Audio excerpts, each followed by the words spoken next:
जब चील मम्मा चिड़िया को खा जाती है तो उसकी छोटी सी बेटी गुड़िया बहुत रोती है। मम्मा उठें, मुझसे बात करें। मम्मा मम्मा आप बोल क्यों नहीं रही हैं? मम्मा मम्मा।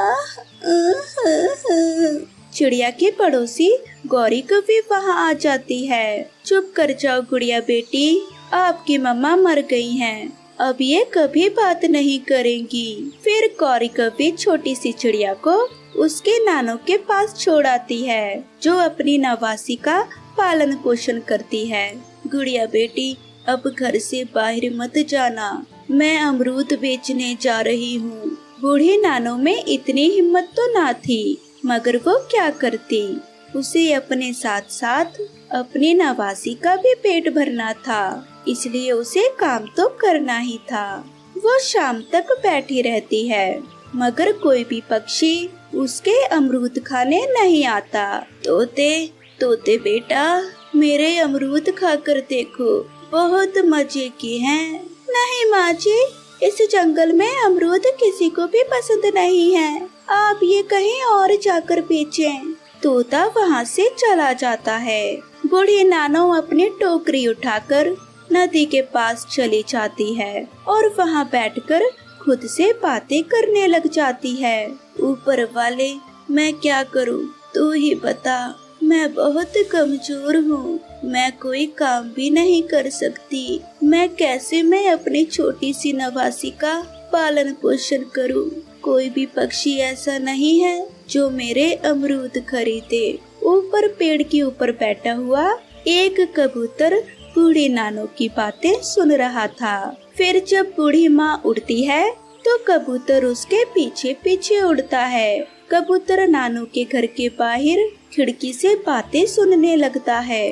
नानो नानो, मुझे बहुत भूख लगी हुई है, खाना कहाँ है? लो बेटी, आज फिर आप ये अमरूद ही खा लो, मेरे पास खाना लाने के लिए पैसे नहीं थे, मुझे इस बूढ़ी माँ की मदद करनी होगी। ऐसा सोचकर कबूतर वहाँ से चला जाता है। फिर दूसरे दिन जब बूढ़ी माँ अपने अमरूद बेचने जाती है तो कबूतर उसके पास आता है। माँ जी, आप क्या बेच रही है? बेटा, मैं अमरूद बेच रही हूँ। माँ जी, मुझे 6 किलो अमरूद दे दें। मगर बेटा, मेरे पास तो सिर्फ 2 किलो अमरूद ही हैं, जितने हैं आप उतने ही दे दें। फिर कबूतर बूढ़ी नानो से सारे ही अमरूद खरीद लेता है। माँ जी, कल से आप ज्यादा अमरूद लेकर आया करें, ऐसे आपको मुनाफा भी ज्यादा होगा। फिर उस दिन बूढ़ी नानो अपने गुड़िया के लिए खाना लेती है। नानो नानो, क्या आज फिर मुझे अमरूद ही खाने होंगे? देखो देखो, मैं आज अपनी नवासी के लिए क्या लाई हूँ। अपने सामने इतना सारा खाना देखकर गुड़िया खुश हो जाती है और जी भरकर खाना खाती है। अगले दिन बूढ़ी नानो कुछ ज्यादा अमरूद लेकर जाती है। कबूतर फिर से उस बूढ़ी नानो के सारे ही अमरूद खरीद लेता है। बेटा, आप इतने सारे अमरूद का क्या करते हो? माँ जी, हमारे जंगल में अमरूदों के पेड़ नहीं हैं, इसलिए मैं अमरूद ले जाकर दूसरे पक्षियों को देता हूँ।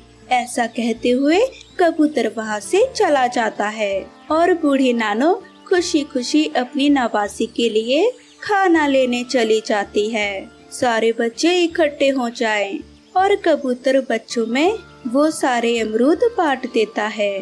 प्यारे दोस्तों, कुछ चीजें बगैर जरूरत के भी खरीद लिया करें, क्योंकि ऐसे किसी की जरूरत पूरी हो जाती है।